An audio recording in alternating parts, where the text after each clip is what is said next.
ब्रह्म जी कहते हैं कि मनुष्य के भाग्य में जो लिखा है वो कभी नहीं बदल सकता। नमस्कार मेरे प्यारे दर्शकों, आज हम आपको बताएंगे कि ब्रह्म जी मनुष्य का भाग्य कब लिखते हैं।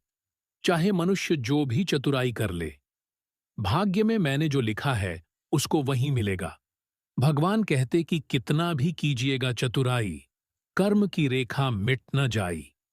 नारद जी भगवान ब्रह्म जी से पूछते हैं कि प्रभु, आप मनुष्य का भाग्य कैसे लिखते हैं? ये किसी को समझ में क्यों नहीं आता? कितना जटिल प्रक्रिया है ये। कैसे संभव होता है? कोई मनुष्य एक क्षण में गरीब से अमीर बन जाता है, तो दूसरी तरफ एक क्षण में अमीर से गरीब। ये कैसी लीला है प्रभु? मेरे को तो समझ में नहीं आ रहा है। अब आप ही समझिए प्रभु, ये मनुष्य के भाग्य के बारे में। भगवान कहते हैं कि हे नारद, आपको ऐसे समझ में नहीं आएगा। आपको एक कथा के माध्यम से समझते हैं। मगध मगध साम्राज्य साम्राज्य एक एक विशाल विशाल राज्य राज्य था। था। बिंदुसार बिंदुसार नमक नमक राजा राजा उस उस साम्राज्य साम्राज्य का का राजा राजा था। था। उसका उसका राज्य राज्य बहुत ही खुशहाल था। उसके उसके तीन 3 बेटियां बेटियां थीं। थीं। सब सब कुछ कुछ शांतिपूर्ण शांतिपूर्ण तरीके तरीके से से चल चल रहा रहा था। था। राजा राजा की की तीनों तीनों बेटियां बेटियां अपने अपने पिता पिता से से बेहद बेहद प्रेम प्रेम करती करती थीं। थीं। एक एक दिन दिन राजा राजा अपने अपने महल महल की की छत छत पर पर टहल टहल रहा रहा था। था। सब ओर शांति थी। ये देख वो अत्यंत प्रसन्न था। कुछ देर पश्चात पता नहीं राजा को क्या सूझी।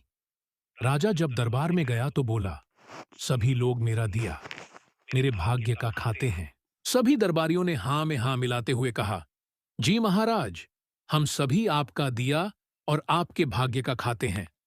राजा उनकी बात सुनकर अत्यंत प्रसन्न हुआ। तभी दरबार में उसकी बेटियां भी आ गईं। राजा ने सोचा, लगे हाथ बेटियों से भी इस बात पर समर्थन की मुहर लगवा लेते हैं, और अपनी बेटियों से बोला, मेरी प्यारी बच्चियों, क्या तुम लोग भी मेरा दिया खाती हो, मेरे भाग्य का खाती हो? दोनों बद्धी बेटियां बोलीं, जी पिताजी महाराज, हम आपका दिया और आपके भाग्य का खाती हैं। किंतु तीसरी बेटी मोहिनी चुप रही। महाराज ने देखा तो बोले, बेटा मोहिनी, क्या तुम मेरी बात से सहमत नहीं हो? मोहिनी बोली, जी नहीं महाराज, ऐसी कोई बात नहीं। वैसे तो मैं आपके राज्य में रहती हूं और आप हमारे पालनहार हैं, किंतु रही बात भाग्य की, तो वो मैं अपने नसीब का खाती हूं। भरे दरबार में किसी ने भी राजा की बात का विरोध नहीं किया, और उसकी अपनी ही बेटी उसके विरुद्ध बोल रही है। इसमें राजा को अपना अपमान लगा। उसने अपने क्रोध पर नियंत्रण करते हुए कहा, बेटी मोहिनी, कहीं तुम भूलवश गलत तो नहीं बोल गई? जी नहीं पिताजी महाराज, मैं अपने भाग्य का दिया ही खाती हूं। उसने पुनः अपनी बात दोहरा दी। सभी दरबारी शांत थे। इस बार राजा को क्रोध आ गया और बोला, देखते हैं तुम कैसे अपने भाग्य का खाती हो। ये भाग्य ही तो अपना खेल खेल रहा था। कुछ दिनों पश्चात राजा ने अपनी दोनों बेटियों का विवाह किसी बद्ध राज्य के राजकुमारों के संग कर दिया, और तीसरी बेटी मोहिनी का विवाह के लिए मंत्री को बुलाया और कहा, इस राज्य में जो सबसे गरीब है, इससे मोहिनी की शादी कर दिया जाए। मंत्री ने राजा का आज्ञा का पालन किया और मोहिनी की शादी एक भिखारी से कर दिया गया। मोहिनी बहुत दुखी हो गई। उस भिखारी के पास कुछ नहीं था, ना रहने का घर, कॉम्पोनेंट प्लेसमेंट, न खाने को अन्न, न पहनने को कपड़ा। मोहिनी ये सब देखकर बेहोश हो गई। तब भिखारी मोहिनी को उठाया और कहा, देखो प्रिय, जो होता है वो ठीक ही होता है। देखो प्रिय, जो आपके भाग्य में था, जो आपको मिल, इसमें दुखी होने की कोई बात नहीं है। सब ठीक हो जाएगा। भिखारी की बात सुनकर मोहिनी बहुत खुश हो गई। अब वह खुशी खुशी भिखारी के साथ रहने लगी। दोनों राज्य में भीख मांगकर खाने लगे। दिन बीतता गया। इधर राजा बिंदुसार बहुत खुश था। अपनी बेटी की हालत देख उस पर तरस खा रहा था। मोहिनी ने मेरा विरोध किया था, किंतु राजा को तो जैसे जिद थी। बोला, अब अपने भाग्य का खाओ, और उसे राज्य से कुछ दूरी पर एक जमीन का टुकद्धा दे दिया। मोहिनी उस भिखारी को साथ लेकर महल से बाहर आ गई।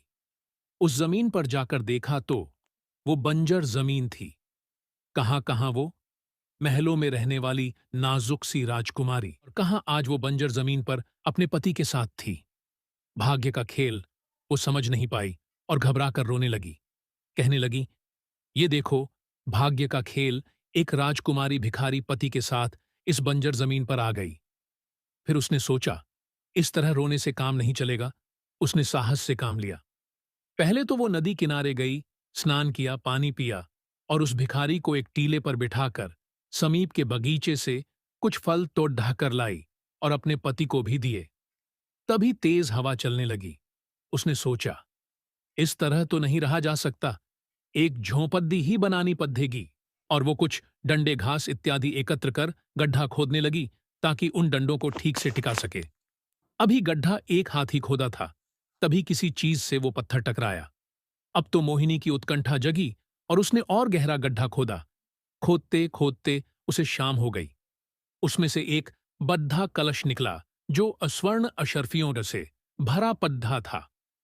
अगले दिन राजकुमारी ने वहां महल की नींव डलवा दी और कुछ ही महीनों में उस स्थान पर अपने पिता से भी बद्धा सुंदर और शानदार महल खद्धा हो गया। इस बीच वो भिखारी हमेशा उसके संग रहा।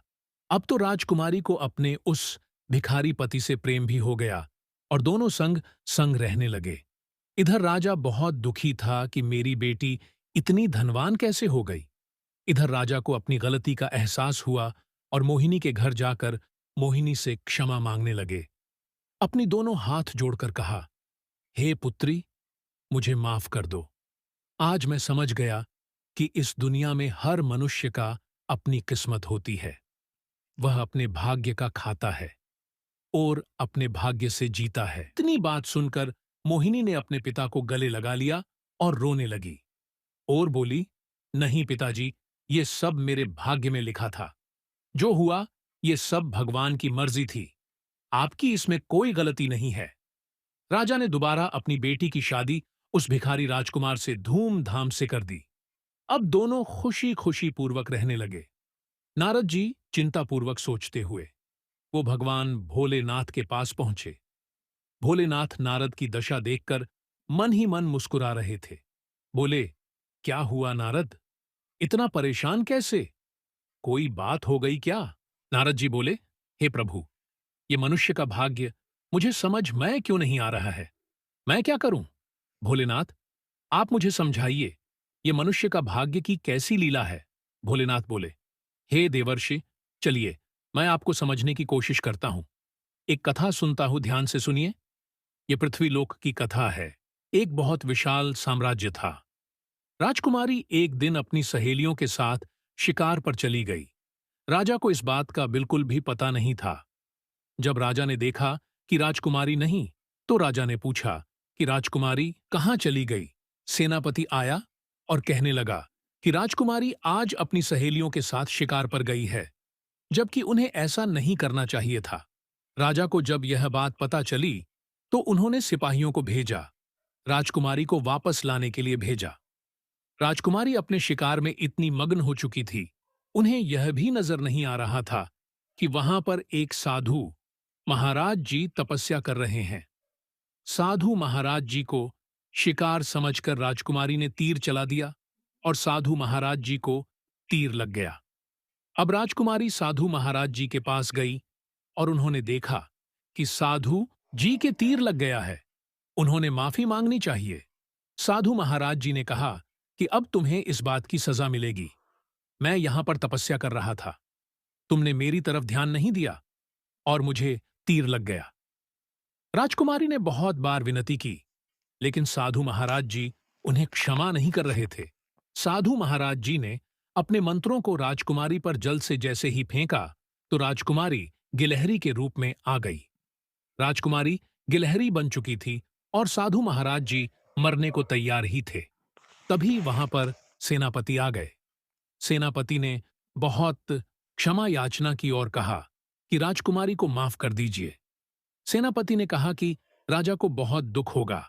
साधु महाराज जी ने कहा कि ठीक है, मैं तुम्हारी विनती सुन लेता हूं। तुम्हें एक काम करना होगा। उस पहाड़ी पर एक ऐसा फूल होता है जिसको जाकर तुम राजकुमारी को खिला दोगे तो वह वैसे ही जैसे रूप में आ जाएगी। और उसके साथ साथ महाराज जी यह कहकर दुनिया से चले गए। सेनापति भागते हुए राजा के पास गए। पूरी बात राजा को बताइए। राजा को बड़ी चिंता होने लगी। राजा यही सोचने लगे कि भाग्य का लिखा कोई नहीं मिटा सकता। हमें उसके सामने झुकना पड़ेहचता है। और वह उस पहाड़ी पर अपने सैनिकों को भेजा जिससे उस फूल को प्राप्त कर सके। लेकिन कोई भी सैनिक वहां से वापस नहीं आया। राजा को कुछ भी समझ में नहीं आ रहा है। जितने भी आदमी हैं वह फूल को लाने के लिए भेजता था, कोई वापस नहीं आ रहा था। राजा को बड़ी चिंता होने लगी क्योंकि वहां से कोई भी आदमी वापस नहीं आ रहा है। इस तरह तो कभी भी राजकुमारी ठीक नहीं हो पाएगी। तभी गांव से एक आदमी राजा पास आया और कहने लगा कि अगर मैं आपकी राजकुमारी को ठीक कर दूं तो आप मुझे अपने राज्य में कोई नौकरी दे दोगे। राजा ने कहा कि अगर तुम यह काम करते हो तो मैं तुम्हें भी सेनापति बना दूंगा। आदमी बहुत गरीब था और अपनी समस्या से गुजर रहा था। वह जंगल में गया। उसने बहुत सारी परेशानियां उठाई, बहुत सारी मुसीबतों को झेला। उसके बाद वह फूल लेकर वापस आ गया और राजकुमारी को खिला दिया, जिससे राजकुमारी ठीक हो गई। राजा प्रसन्न हो गए। राजा ने उसे अपने यहां पर नौकरी दे दी। ईमानदार आदमी बहुत आगे तक जा सकता है, इसीलिए इंसान को ईमानदार होना बहुत जरूरी होता है। राजा को यह बात पता थी, इसलिए राजा ने राजकुमारी का विवाह उसके साथ कर दिया। हमें अपने जीवन में ईमानदारी के साथ सभी काम करने चाहिए। हमारी ईमानदारी। तभी नारद जी कहते हैं, प्रभु, फिर भी मुझे समझ नहीं आया, कोई और रास्ता निकालिए। भोलेनाथ दूसरी कथा सुनते हैं और कहते हैं कि शीतलपुर नगरी में एक छोटा सा गांव था। उस गांव में एक दयालु राम नमक आदमी रहता था। वह आदमी अपने भाग्य से बहुत परेशान हो गया था, क्योंकि उसे लगता था कि उसका भाग्य कभी भी अच्छा नहीं होने वाला है। वह परेशान बैठा था। तभी वह देखता है कि एक बाबा आते हैं। वह उससे पूछते हैं, तुम निराश क्यों हो? वह आदमी कहता है कि मेरा भाग्य अच्छा नहीं है, क्योंकि मुझे लगता है जो भी मैं काम करता हूं वह मुझसे नहीं होता है। यह सब कुछ भाग्य की वजह से हो रहा है। बाबा ने उसकी बातें सुनी थीं, फिर उससे कहते हैं, तुम्हें यह नहीं सोचना चाहिए कोई काम क्यों नहीं हो रहा है, क्योंकि हम अपना भाग्य स्वयं ही बनाते हैं। अगर हम अच्छा काम करते हैं तो वह भी अच्छा हो सकता है। बाबा कहते हैं कि मुझे लगता है कि जीवन में तुम्हें कभी भी कोई अच्छा काम नहीं किया है, इसीलिए तुम्हारे साथ यह सब कुछ हो रहा है। वह आदमी याद करता है उससे अभी तक कितनी गलतियां हुई हैं। आज तक उसने किसी को कुछ भी नहीं दिया है, बल्कि दूसरे का बहुत नुकसान किया है, जिसकी वजह से यह सब कुछ हो रहा है। वह आदमी समझ जाता है कि उसका भाग्य साथ क्यों नहीं दे रहा है। वह बाबा से कहता है, आपने सही कहा है, मैं आज तक कोई भी अच्छा काम नहीं किया है बाबा। कहते हैं कि हमारा भाग्य साथ तभी देता है जब हम अच्छा काम करते हैं। तुम्हें भी अच्छा काम करना चाहिए, जीवन में सभी की मदद करनी चाहिए। अगर तुम यह सब कुछ करते हो तो तुम्हारा भाग्य तुम्हारे पास ही होगा। वह आदमी सब कुछ समझ जाता है। उसके बाद वह कुछ भी ऐसा नहीं करता है जिससे किसी को कोई भी तकलीफ हो। जीवन में हमेशा अच्छे काम करे। यह सब कुछ आपके काम आ सकते हैं। इसी तरह हम अपने जीवन को सफल बना सकते हैं। इसको लाइक कीजिए और अपने दोस्तों को शेयर कीजिए। जय श्री राम।